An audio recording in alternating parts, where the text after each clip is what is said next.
Now we are moving to question 31. Now question 31 asks, a project requires an initial investment of 1,200,000 and is expected to generate the future cash inflows with a present value of 1,500,000. What is the profitability index? A project requires an initial investment of 1,200,000 and is expected to generate a future cash inflow with a present value of 1,500,000. What is the profitability index? Now, for us to calculate the profitability index,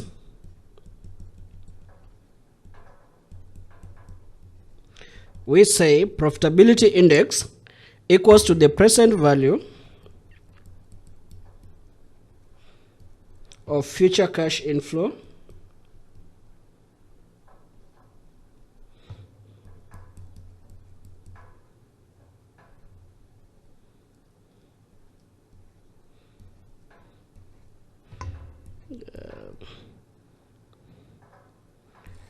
divided by initial investments.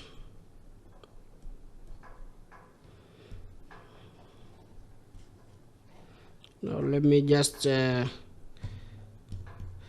put it together like that.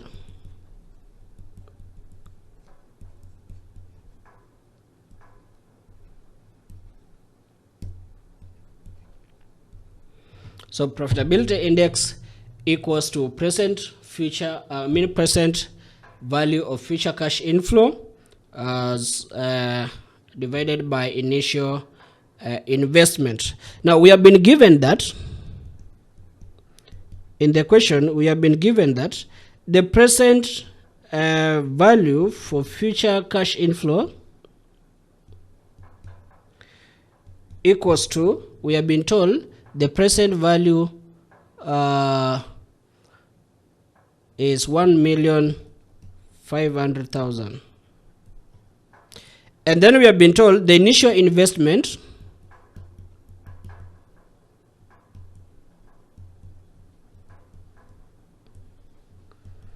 equals to, we have been told that the project requires an initial investment of 1,200,000. So that is 1,200,000. So that means that our profitability index equals to 1,500,000 divided by 1,200,000.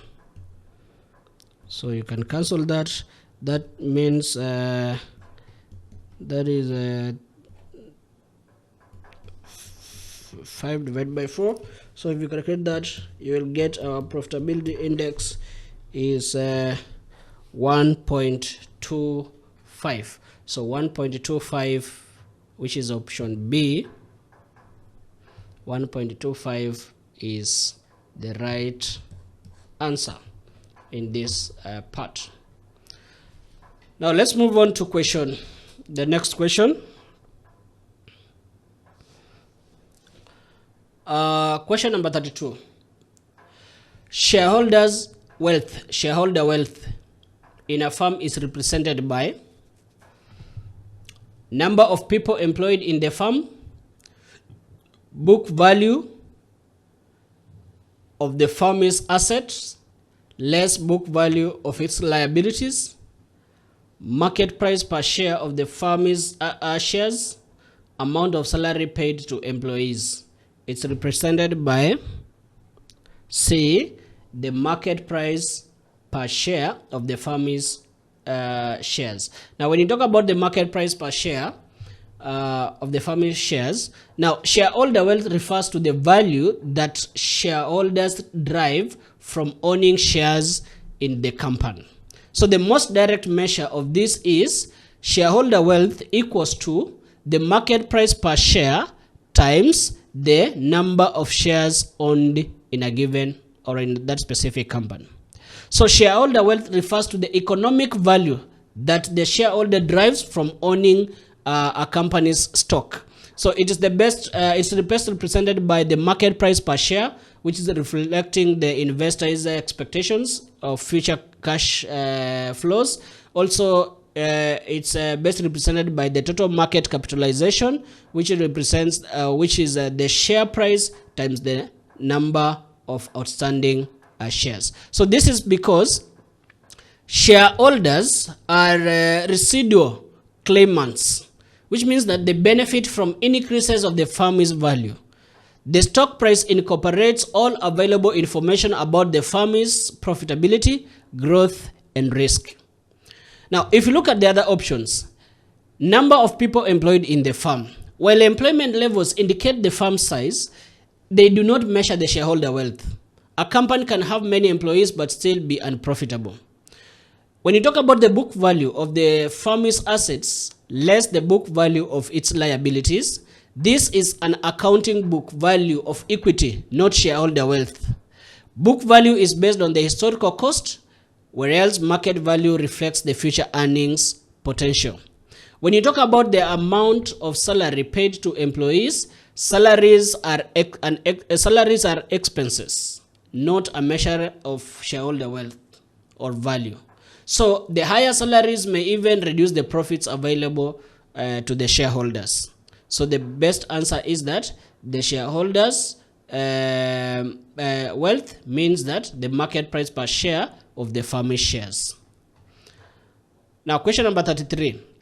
The type of secondary capital market does not involve direct contact between buyers and the sellers, and the primary operates through centralized platform is called over-the-counter market, exchange traded market, commodity market, stock exchange.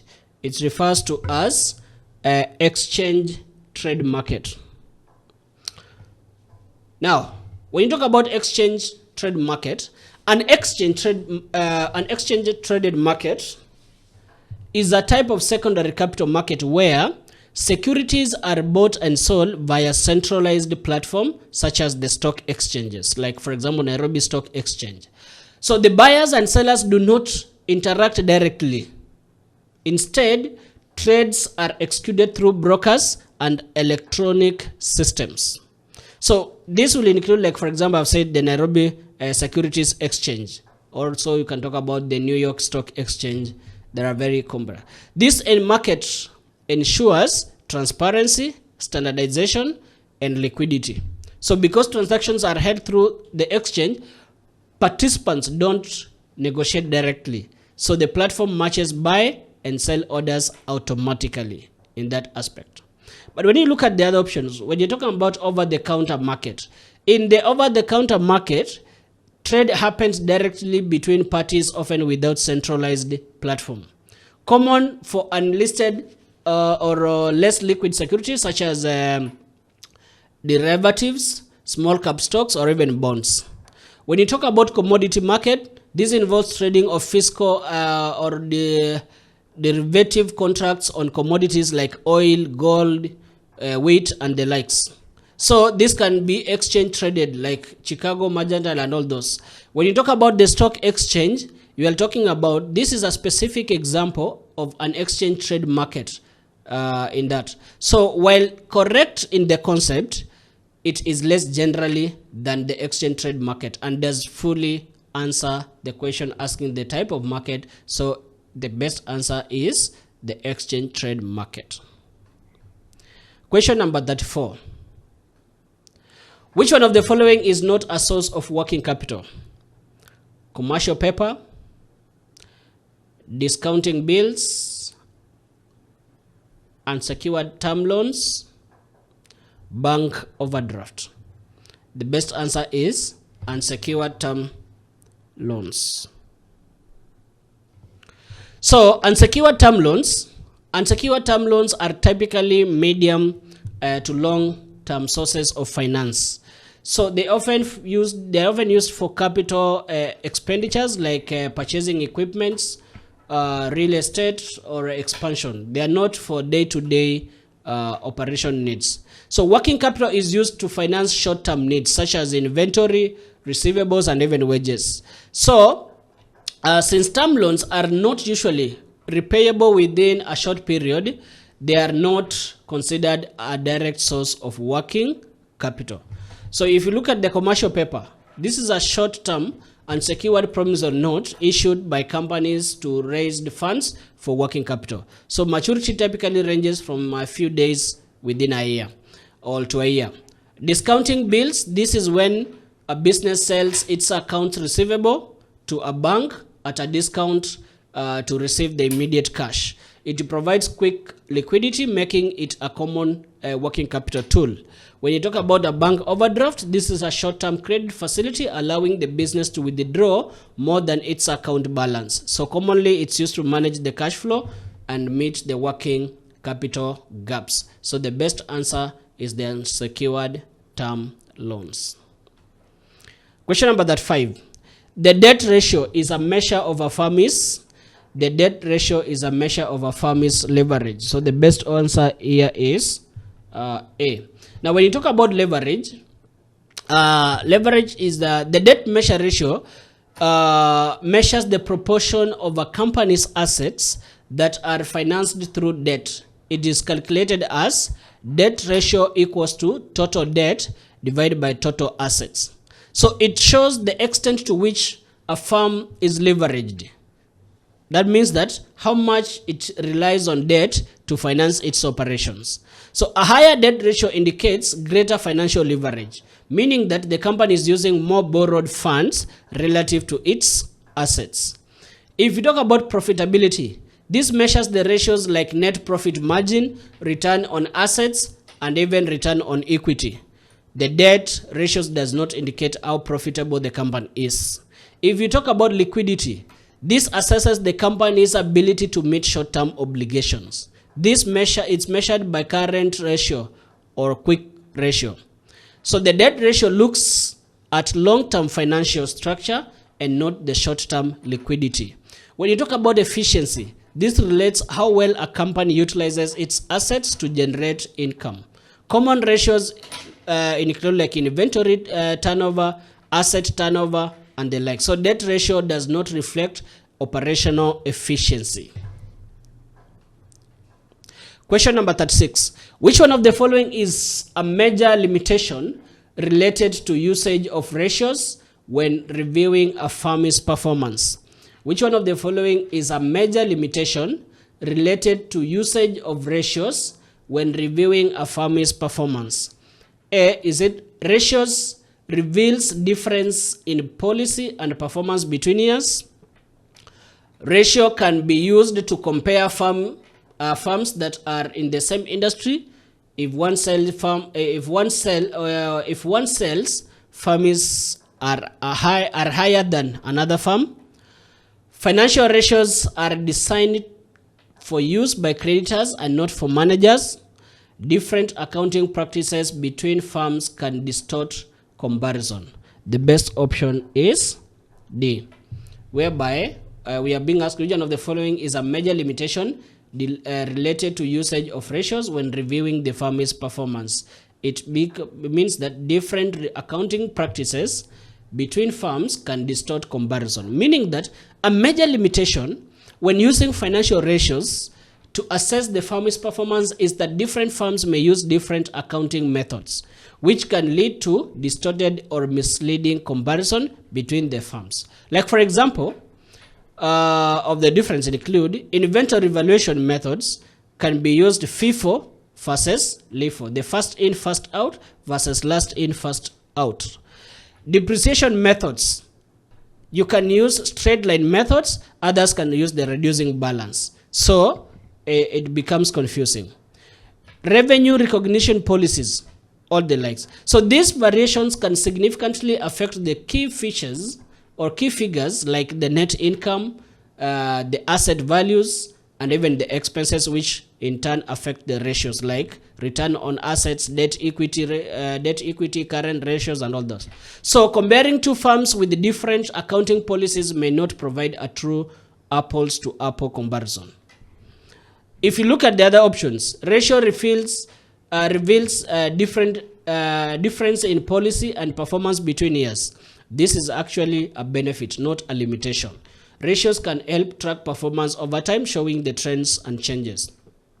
If you say ratios can be used to compare firms that are in the same industry if one sales firms are higher than another firm, this is poorly worded because but the point seems to be implied that the size alone, so like sales volume, justify the ratio comparison and the likes. You see, that is why even I was trying to make sense out of that. However, the ratios normalize data, allowing comparison regardless of the firm size. So this is not a limitation of the ratio. And also, when you talk about financial ratios are designed for use by creditors and not for managers, this is not true. While creditors use ratios to assess the risk, managers also use them to monitor the internal performance and guided decisions. So ratios are widely used by investors, analysts, managers, creditors, and the likes. Now, question number 37. Moonlight Limited offers its customers a 3 to 5 net 25. What is the cost of trade credit to a customer who chooses to pay on 25th? Assume 365 days. Now, to calculate the cost of credit, when a customer chooses to forgo the discount and pay on the 25th, we use the following formula. We say cost of total credit equals to discount in percentage form divided by 1 minus discount, that is in percentage form, times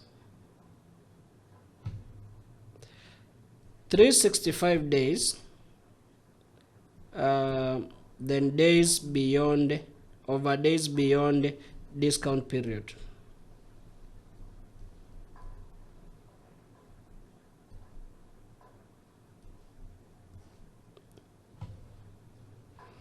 So the cost of total credit equals to discount in percentage over 1 minus discount into brackets times 365 days over days beyond the discount period. Now we have been given that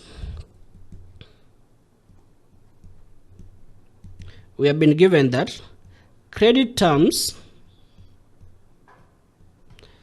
equals to 3 over 5 net 25.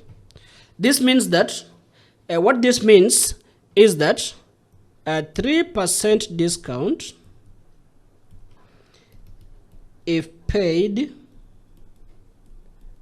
within 5 days.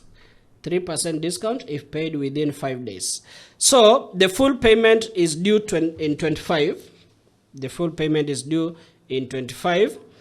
So if the discount is not taken, and then days, also we have been given days beyond discount.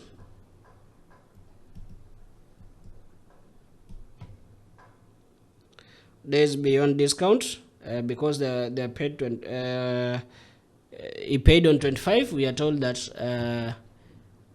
the customer chooses to pay on 25, so the days before discount will be 25 minus 5, which is the discount day. You get it's 20 days.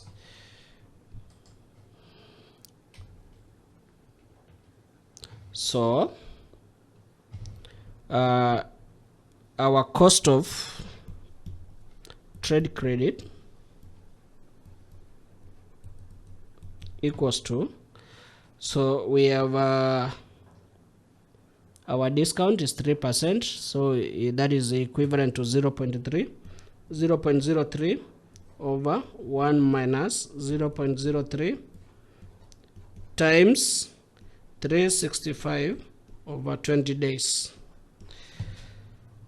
So that will be, if we calculate this is 0.03 over 1 minus 0.3, it will be 0.97 times, if you do 365 divided by 20, you will get 18.25.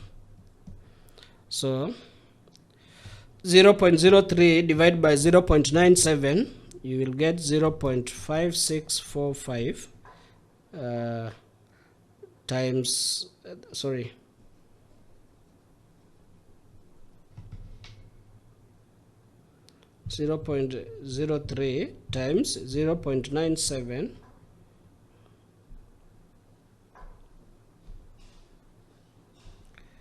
0.03 times 0.97, you will get 0.0291 times 18.25.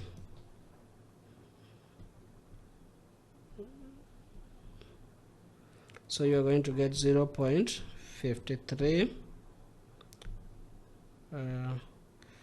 0.53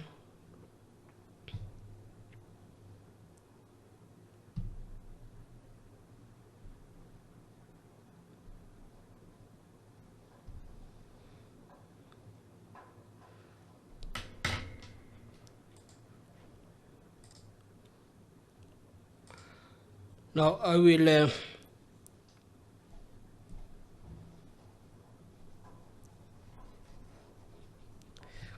take the calculator calculations. If you use a calculator, just put the total sum at once so that we get the answer.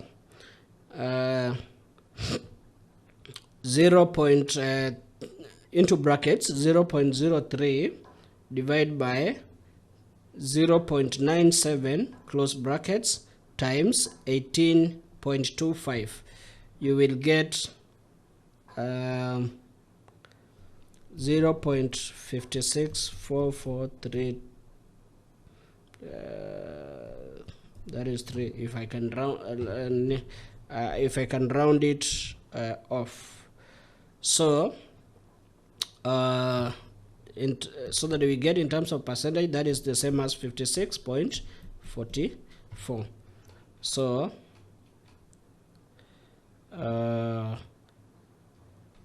so if you put it into 1 point, it's 56.4. So I didn't know why they rounded it off to get 5, but depending on it can be a small error, calculation error, but now the answer is 56.5% in this question. But that is, we wanted 56.44, so it's a small adjustment error there. Now let's move on to the next question, question number 38. A loan of 20,000 is to be repaid in equal annual installments of 4 years in an interest rate of 5%. What is the annual payment? Now, for us to calculate the annual payment for loan which is paid within a period of 4 years with an interest of 5%, we are going to use the present value of annuity formula. Now, the present value for annuity formula equals to present value times the rate over 1 minus 1 plus, okay, that is into brackets 1 plus the rate in close brackets raised to power negative n. So what this means here is that present value, which is the loan amount we have been given, is 20,000.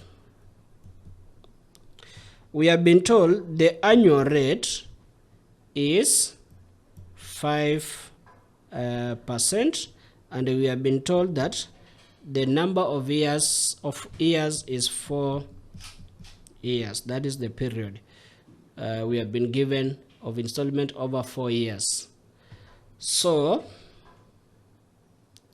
if we calculate now, our PMT equals to, that is 20,000, because we have 20,000 there to apply the formula. That is 20,000 times the rate is 5%. So if into decimal places, that will be 0.05 divided by, I want to put this be empty into the middle, divided by 1 minus into brackets 1 plus 0.05 raised to power 4. So if we do that calculations, let's do the lower calculations first. So let's get 1 plus 0.05 raised to power 4 is equals to what? That is 1.05 raised to negative 4, which is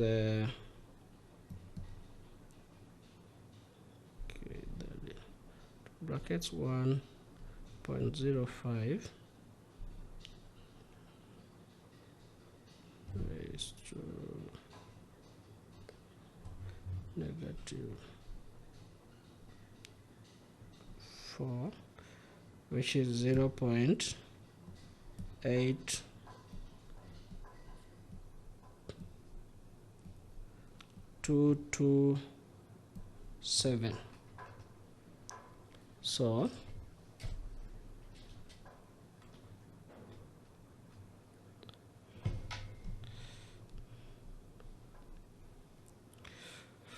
So we continue, we apply here. So we have then we calculate 20,000 times 0.5, 20,000 times 0.05, that will be 1,000. So that is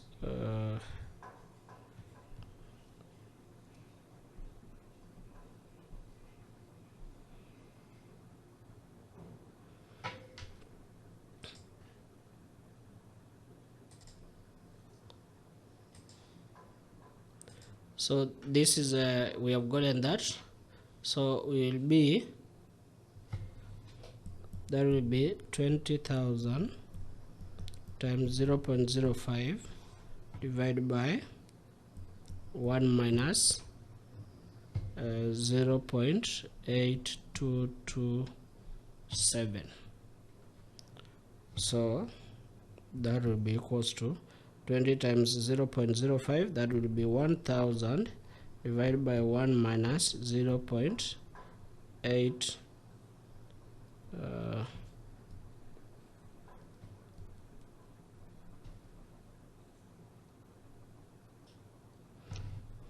8227.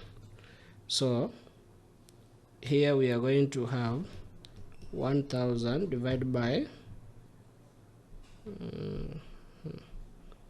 1 minus 0.8227, that will be 0.1773. So that will be 1,000 divided by 0.1773. We are going to get 5640.16.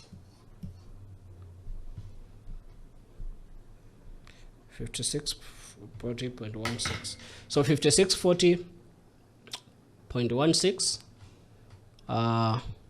So our options there is 56.24. So probably there are some errors in calculations depending on how you round off the decimal places, but now the nearest answer here is 5640. But according to the way we have rounded off, that is the question or the answer that we got here. Now, question number 39. What is the effective annual rate? Effective annual rate if the nominal interest rate is 12% compounded monthly. What is the effective annual rate if the nominal interest rate is 12% compounded monthly. Now, for us to calculate the effective annual rate, when the nominal rate is compounded monthly, we will go through it like this. For example, we have been given that the nominal interest rate, that is the nominal interest rate, the APR, is 12%. So in decimal places, that will be 0.12%. We have been given that the compounding frequency, we have been told compounded monthly. So monthly, which means in a year, we have 12 months in a year. Then, so we will use the formula, the effective annual rate equals to 1 plus the rate divided by the compounding frequency, which is in monthly, into brackets raised to power the compounding frequency, the number of months, minus 1. That is the formula that we are going to use in all what we pay. So the rate is the nominal annual interest rate, which is we are going to use in decimal places, whereas the M represents the number of the compounding period per year. So that will be 1 plus the rate we have been told is 0.12 divided by 12 into brackets raised to power 12 minus 1. So let's get this 0.12 first, divided by 12. We'll get 0.12 divided by 12, 0.01. So then, which is equals that, it means that that is 1 plus 0.01 into brackets raised to power 12 minus 1. So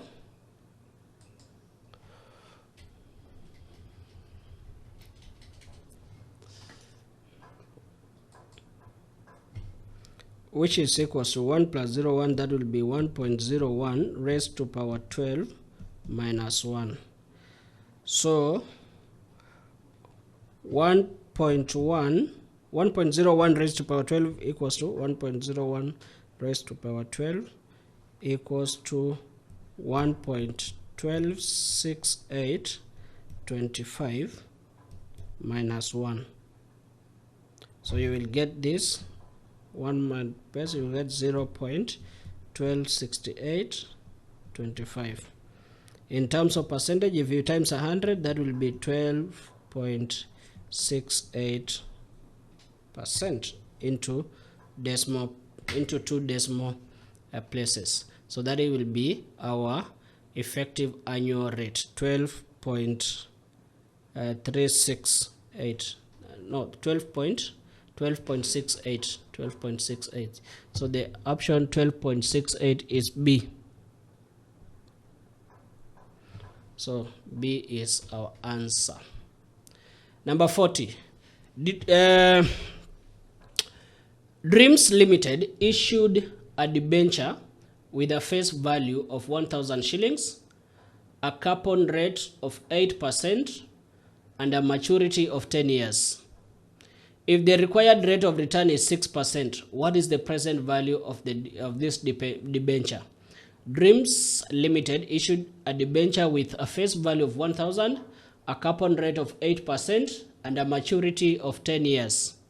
If the rate or if the required rate of return is 6%, what is the present value of this debenture? So for us to calculate the present value of the debenture, we need to find out the present value of both the common payment, the compound the coupon, not the compound, but the coupon payment and the face value repayment at maturity discounted at the required rate of return, which is 6%. So we have been given that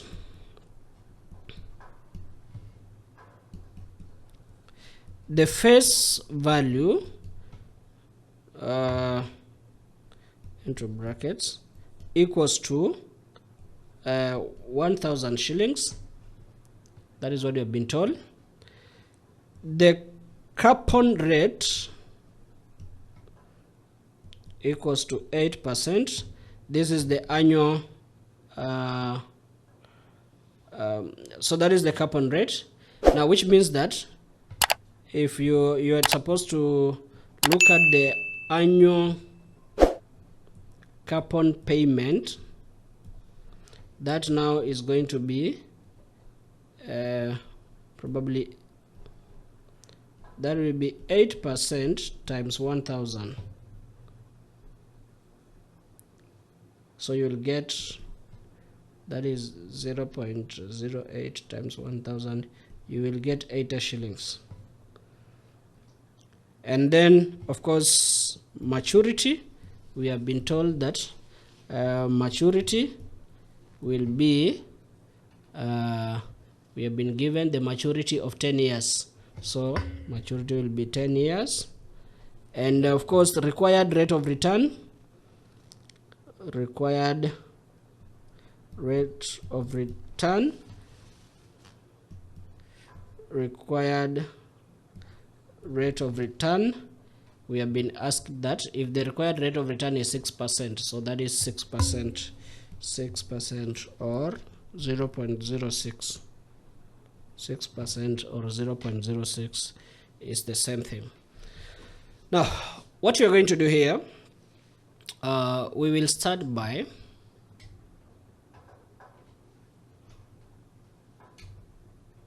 let me create some more space. We will start by calculating the present value of coupon payment.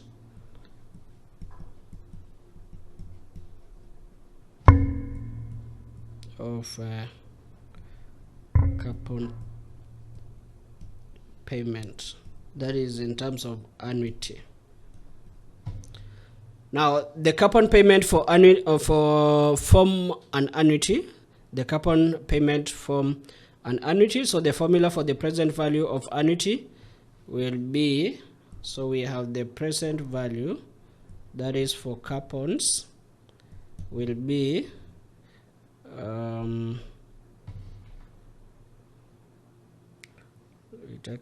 plus 1 minus into brackets the cash flow 1 minus 1 over 1 plus the rate raised to power n divided by the rate. So we calculated the coupon payment on annuity. We found the annual coupon payment is 80 shillings. So we'll use that. That is 80 plus 1 minus 1 over 1 plus 0.06. That is the rate that we'll get, 0.06. Raised, the period we were told the raised to power 10. So this into brackets, divide by 0.06. So that will be 80.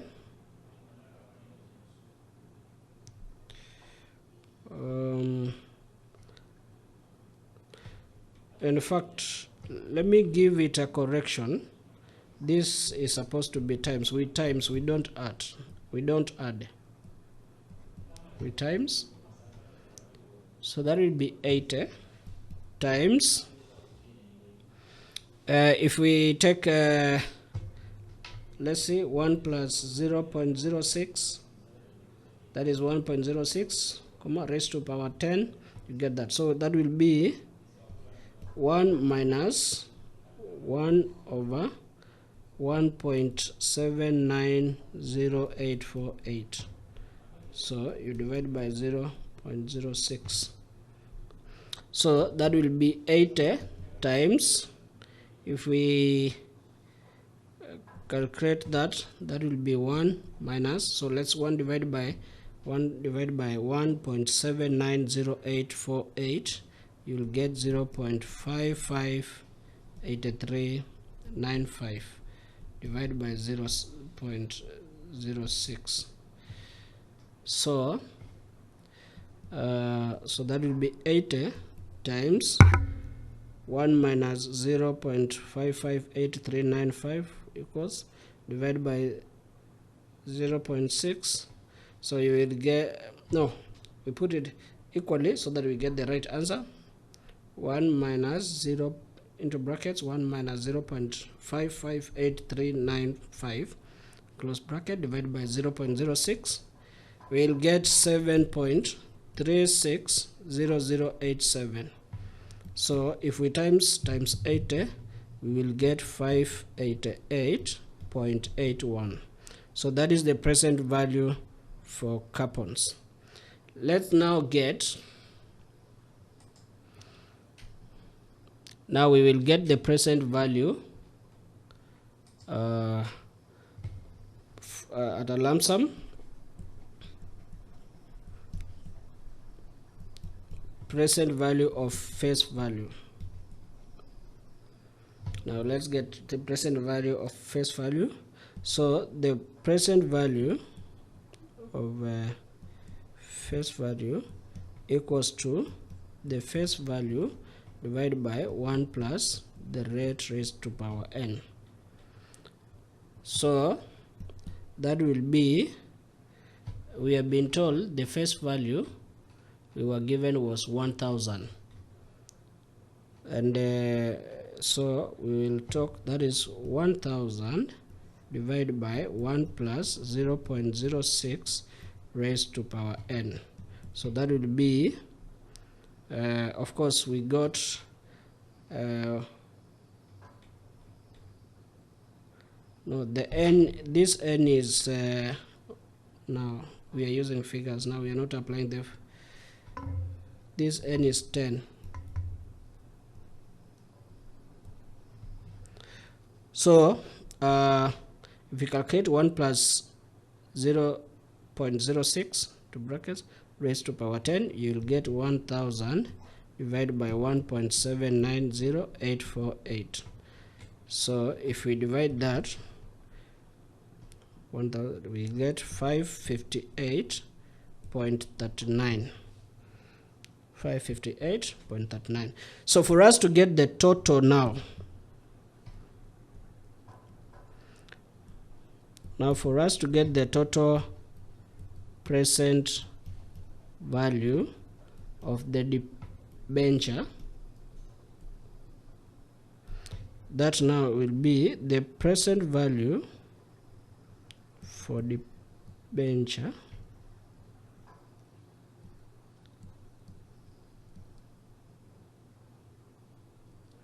equals to the present value for the coupons plus the present value for the face value. So what that means, this means that we have gotten the present value for the debenture to be 588.81 588.81 plus the present value for the face is 558.39. So if you do that, you will get,